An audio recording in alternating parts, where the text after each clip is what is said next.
alternative religions, yoga, tantra, Buddhism, Zen, whatever, alternative approaches to diet, vegetarianism, macrobiotics, so forth and so on, and alternative approaches to authentic experience, which means psychedelics.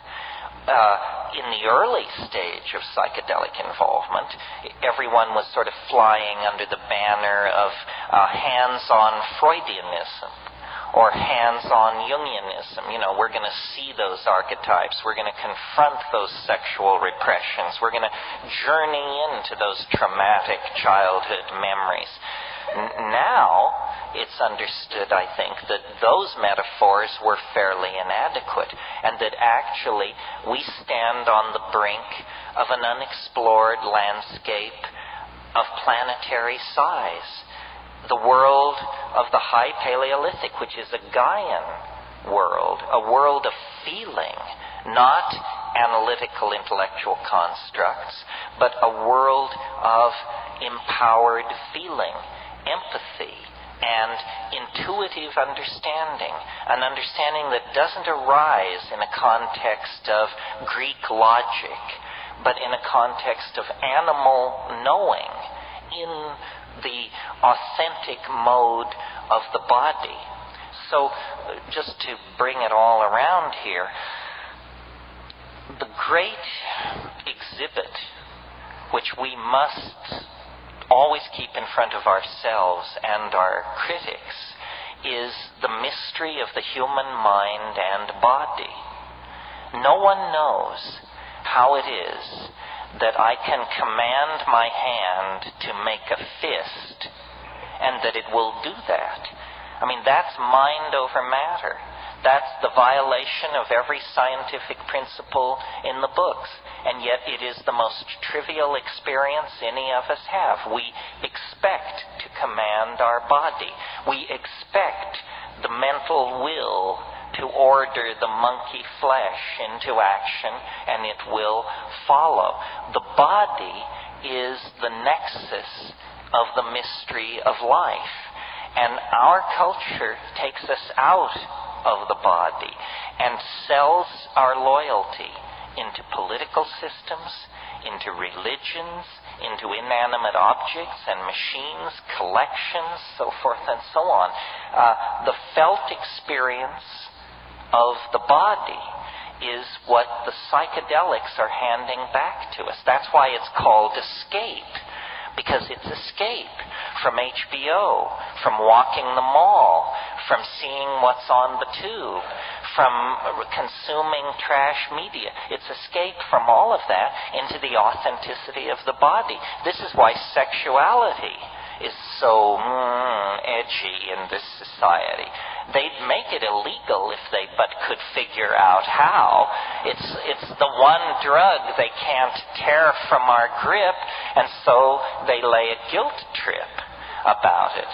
But sexuality and psychedelics, by carrying us back to an authentic sense of the body, carry us back to the domain of authentic values.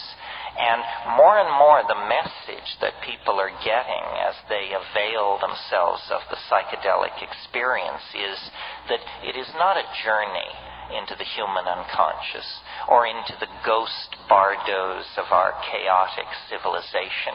It's a journey into the presence of the Gaian mind, that the earth is a coherent whole. It is a thinking, feeling, intending being that in terms of our value structures, it would be foolish to image as anything other than female. And when cultural values created by male dominance and science and linearity and so forth and so on, when those values are dissolved, what is waiting there is this incredibly poignant experience of matrix, what James Joyce called the mama matrix most mysterious, nothing more than our bodies and the earth out of which our bodies came.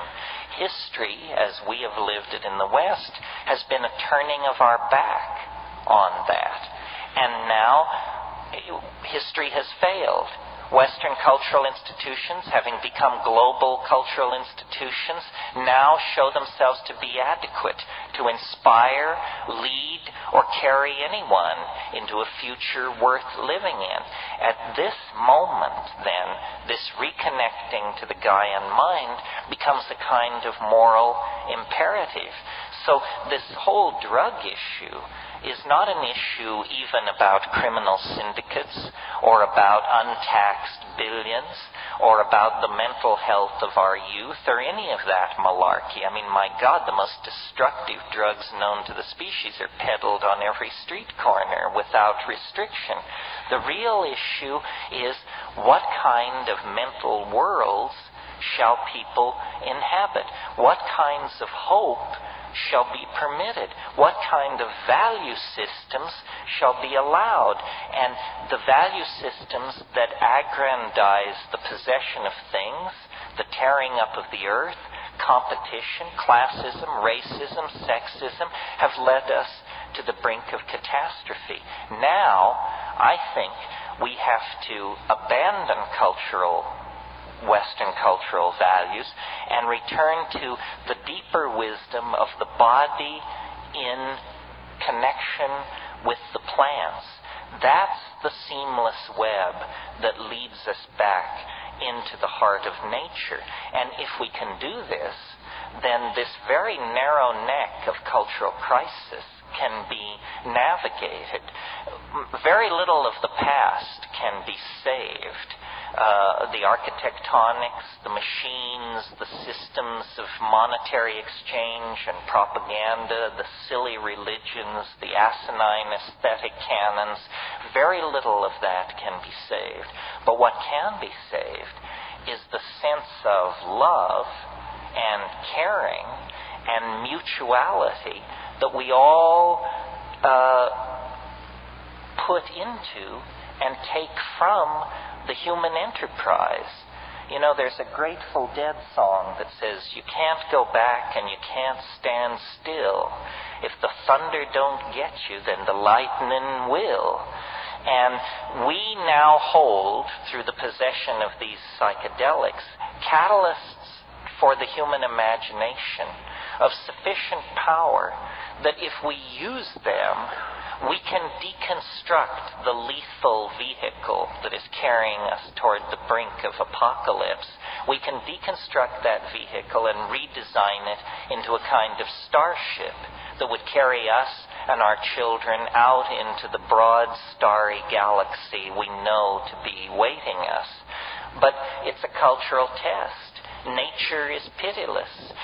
Intelligence is a grand experiment upon which a great deal has been risked. But if it proves inadequate, nature will cover it over with the same kind of cool impunity that she covered over the dinosaurs and the trilobites and the crossopterygian fishes and all those other folks who came before. So what we must do, I think, is see our future in the imagination, catalyze the imagination, form symbiotic relationships with the plants, affirm archaic values, and spread the good news that what is out of control, what is in fact dying, is a world that had become too top-heavy with its own hubris, too bent by its own false value systems, and too dehumanized to care about what happened to its own children. So I say, good riddance to it. Bring on the archaic revival, and let's create a new world. And that's it. And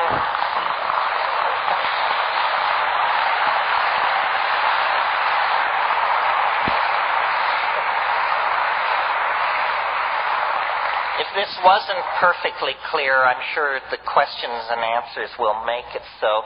Let's take a half-hour break. I'll sign books if anybody wants me to, and then we'll get together here for the hardcore. Thank you very, very much. Pull it together so we can get on to the fun part here.